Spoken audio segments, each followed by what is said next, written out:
आई समजून घेताना. लेखक उत्तम कांबळे. यातला एक धडा वाचून दाखवते मी. अक्कानं अनेक वेळा सांगितलेली तिळाची गोष्ट आवडायची मनापासून. ती आठवायचीही अधूनमधून. अक्काच्या बोलण्यातच नव्हे तर व्यवहारातही हा तीळ यायचा. ती तिळाला चिटकून बसायची आणि मी सुटका करून घेण्याचा प्रयत्न करायचो. एकदा मी माझ्या मुलाला भारी किमतीची पॅन्ट आणली तेव्हा ती म्हणाली, कशाला भारी घ्यायची एवढी? माझ्या गावाकडची नातवंड बघ किती साधी राहतात.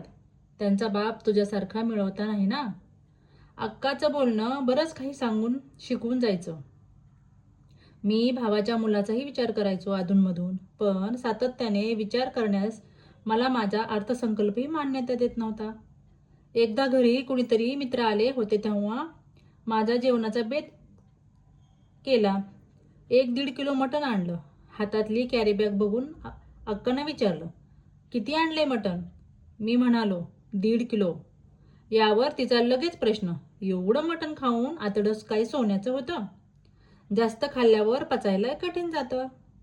अक्काचा प्रश्न खटकायचा मला. ती काहीच कसं करू देत नाही मला.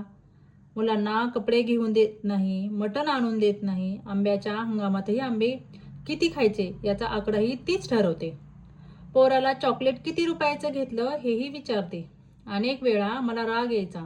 यावर ती म्हणायची, तुझ्या लहानपणी आपण दोघं रोजगाराला गेलो आणि दिवसभर राबलो तर फक्त 4-5 रुपये मिळायचे. इथं तुझा पोरगा तर 10 रुपयाची चॉकलेटचा एकच घास करतो. तुला मागचा दिवस कसं नाही आठवत?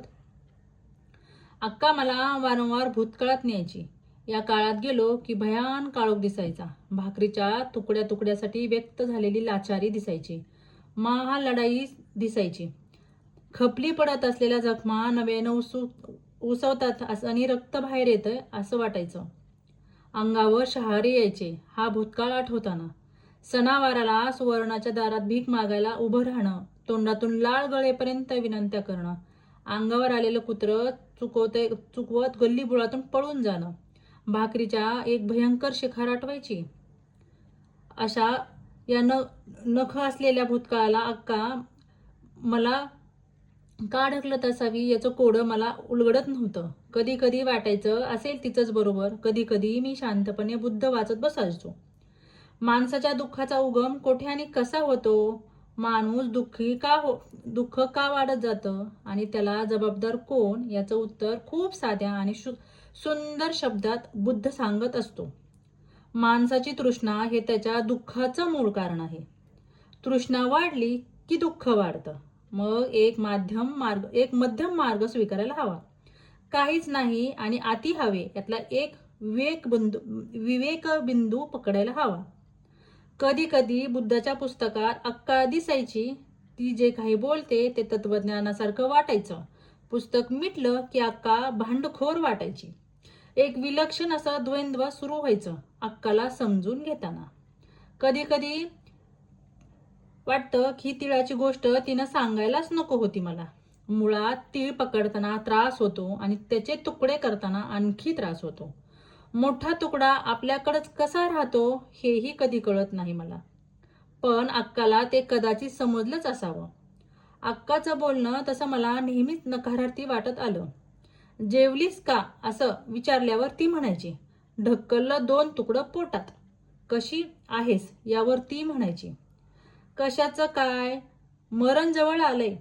डॉक्टरकडे जाऊया यावर तिचं उत्तर, डॉक्टर का कुणाचं मरण कायमचं रोखतो?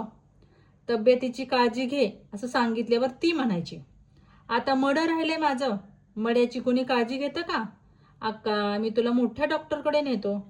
यावर तिचं उत्तर, तुझा बाप बिन औषधाचा मेला, आता मला काय औषध देतोस?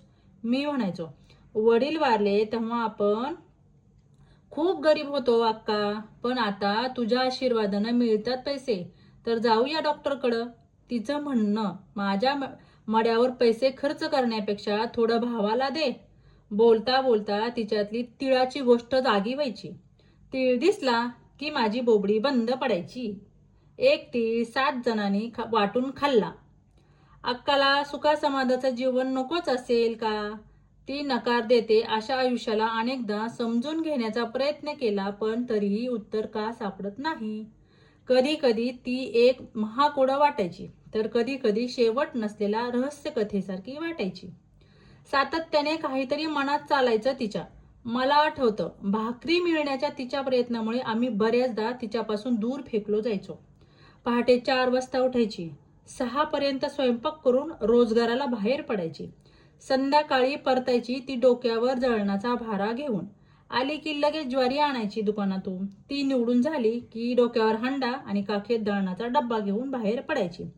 रात्रीचा स्वयंपाक झाला की दुसऱ्या दिवशीची तयारी करून पाय पोटात घेऊन पोत्यावर झोपायची.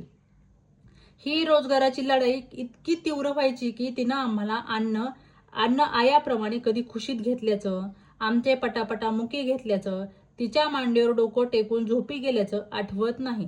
तसं निदान माझ्या बाबतीत तर घडलं नाही. आमची पोटं भरण्यासाठी ती लढत होती, पण आमची वेगळ्या प्रकारची अशी भूकही वाढत होती. पण तिला सांगणार कसं? तिचा प्रत्येक श्वास आम्हाला भाकरी मिळावी यासाठी लढाईने हिरवून घेतला होता. डोक्याला तेल नाही मिळालं तिला. 8-15 दिवसातून कधीतरी फणी घेऊन केस विंचरायला लागली की केसांचा गुंता फणीत तयार व्हायचा. केस गळायचे तिचे.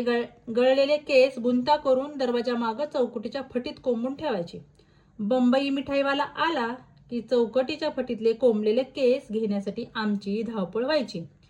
केस देऊन मिठाई मिळायची. बुड्ढी के बाल असं नाव होतं या मिठाईला. मिठाई जिभेवर विरघळून जायची. अक्काचे अनेक केस गळाले असते तर आणि मिठाई मिळाली असती तर तेव्हा माझ्या बाल मनाला वाटायचं. केस विकून मिठाई खाल्ली असं तिला सांगितल्यावर तिला खूप आनंद वाटायचा. कधी कधी वाटायचं ही संध्याकाळी तिनं आपल्याला निवांत मांडीवर धोपटावं, पण घडायचं नाही तसं.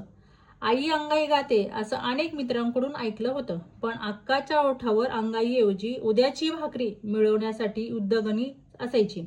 मांडीवर डोकं ठेवून झोपायची इच्छा झाली की मी माझ्या मावशींच्या शोधात जायचो. त्यांच्या सासरी जाऊन 1-2 दिवस मुक्काम करायचो.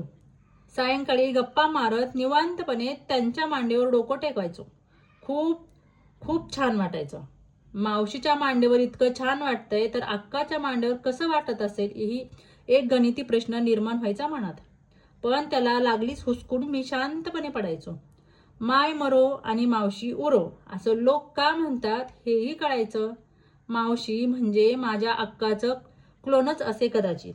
माझी मुलं जेव्हा त्यांच्या आईच्या मांडीवर डोकं टेकून झोपतात तेव्हा माझ्या मनात प्रचंड कालवाकालव होते, हे मात्र नक्की. त्यांचा हेवाही वाटतो.